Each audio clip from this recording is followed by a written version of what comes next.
জাকিরকে আমি ফোন দিয়েছিলাম, আমি বলেছি যে প্রেশার নিয়ে নিচ্ছিস বেশি, প্রেশার ছাড়া কেন। আমি জানি এটা কথাটা বলাটা ইজি, যে আমার জন্য বলাটা ইজি ছিল, বাট ওর জন্য টাফ। বাট প্রেশার ছাড়া কীভাবে খেলবে, কারণ আপনি যখন মাঠে ব্যাটিং শুনবেন ভুয়া ভুয়া, তো আপনার একটা প্রেশার।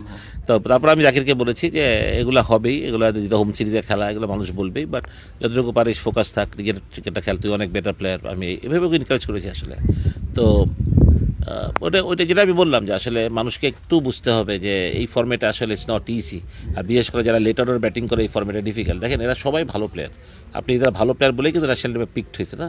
আপনি এদেরকে সময় দেন। এখন ধরেন জাকির যেমন শুরু করেছিল খুব ভালোভাবে, এখন একটু খারাপ হচ্ছে। এটা কারণ, একটা কারণ যেটা জাকিরকেও একটু আমি বলে রাখি, যে বলতে হবে যে কারণ যখন আপনি ইন্টারন্যাশনাল ক্রিকেটে ঢুকবেন, অপোনেন্ট টিমকে আপনার প্রথমে 4-5 ম্যাচ হয়তো বুঝবে না, তারপর কিন্তু তারা আপনার উইক জোন নিয়ে কাজ করবে, আপনাকে ওখানে বোলিং করার জন্য বলবে।